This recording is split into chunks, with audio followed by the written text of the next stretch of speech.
नमस्कार मित्रांनो, भागवत चॅनल आपल्या सर्वांचं हार्दिक स्वागत आहे। आज आपण बघणार आहोत की पितृपक्षामध्ये आता कुठले उपाय केले की ज्यामुळे आपले पित्र आनंदी होतील, खुश होतील आणि आपल्याला भरभरून आशीर्वाद देतील।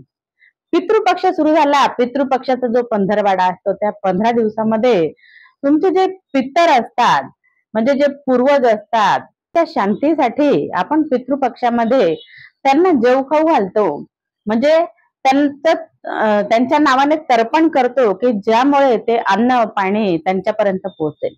पितृपक्षाच्या 15 दिवसामध्ये जे आपले पितर असतात ते 15 दिवसाकरता आपल्या घरी येतात, तुम्हाला बघतात आणि तुमच्या सुख समृद्धीची कामना करून तुम्हाला भरभरून आशीर्वाद देतात। तर त्यांचा आशीर्वाद प्राप्त होण्यासाठी आपण असं काय केलं पाहिजे की जेणेकरून ते आपल्यावर खुश होतील आणि आपल्या सुख समृद्धीची कामना करून आपल्याला आशीर्वाद देतील। तर त्यासाठी आपण 4 ठिकाणी दिवा लावणं आवश्यक आहे की ज्यामुळे आपल्या पितरांना शांती आणि आनंद लाभेल। पितृपक्षामध्ये दक्षिण दिशेला दिवा लावावा, जेणेकरून दक्षिण दिशा ही यमाची दिशा आहे आणि शक्यतो सरसोच्या तेलाचा दिवा म्हणजे मोहरीच्या तेलाचा दिवा लावावा, जेणेकरून तुमचा पितृदोष जो आहे तो कायमचा नष्ट होऊन जाईल। असं मानलं जातं की दक्षिण दिशेला दिवा लावल्याने तुमच्या पूर्वजांचा रस्ता उजळ होतो, म्हणजे त्यांच्या रस्त्यावर उजेड पडतो आपण दिवा लावल्यामुळे आणि त्यांच्या मार्गामध्ये कुठल्याही प्रकारचा दोष राहत नाही, त्यांचा मार्ग त्यांना सरळ दिसतो आणि ते त्याप्रमाणे मार्गक्रमण करतात।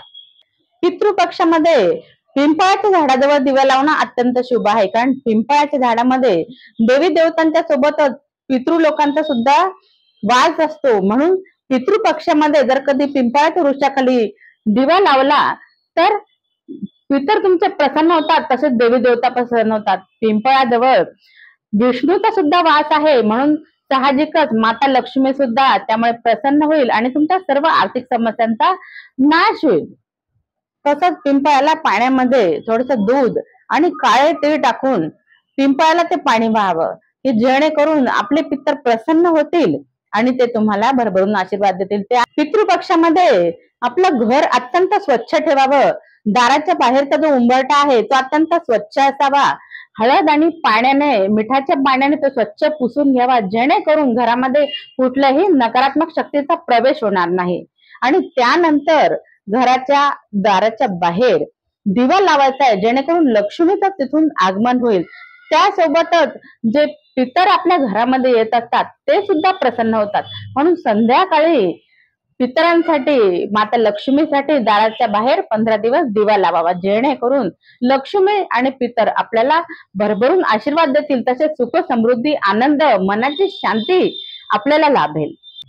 जे पूर्वजांचे फोटो असतात, म्हणजे आपण श्राद्ध तर्पण वगैरे करतो तेव्हा फोटो वगैरे लागतो, त्या फोटोच्या खाली दिवा लावण्याची व्यवस्था करावी। जर तसं शक्य नसेल तर फक्त फोटोला तो दिवा ओवाळून दक्षिण दिशेकडे तोंड करून तो दिवा ठेवून द्यावा, जेणेकरून पितर खुश होतील आणि तुमच्या घरामध्ये धनधान्याची कधीही कमी राहणार नाही। तसंच पितरांची कृपा कायम तुमच्यावर राहील आणि घरामध्ये अन्नधान्याची कोणत्याही प्रकारची कमी राहणार नाही।